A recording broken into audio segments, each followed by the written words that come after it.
In today's video, I'm going to teach you how to use Templates Figma tutorial.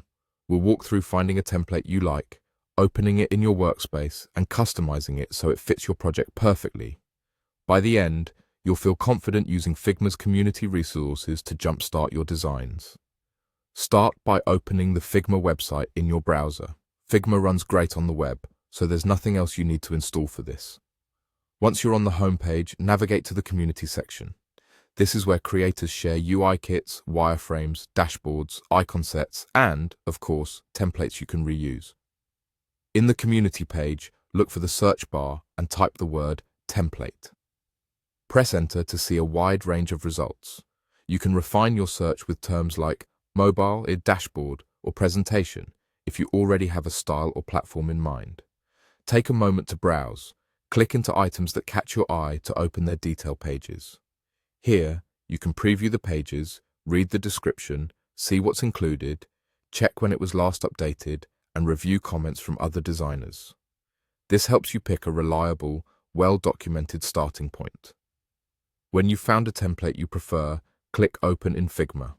This adds a copy of the file to your drafts so you can edit it freely without affecting the original. If you're already using the desktop app, it will open there. Otherwise, it opens right in your browser. Give it a moment to load any components and fonts. Now you're ready to customize everything.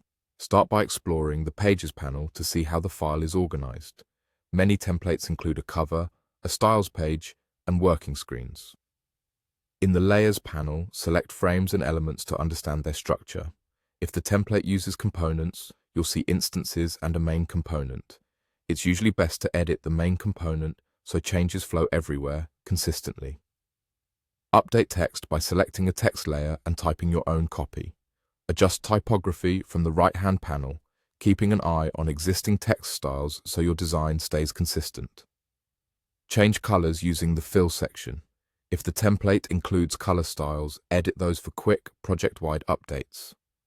Replace images by selecting a shape and switching the Fill to Image, then dropping in your own assets. If the layout shifts when you make changes, check Auto Layout and Constraints to keep spacing and alignment tidy. You can also switch to prototype mode to adjust interactions and flows that come with the template. When you're done, rename your file and organize pages so collaborators can navigate easily. That's it. Open, explore, and customize to make the template truly yours.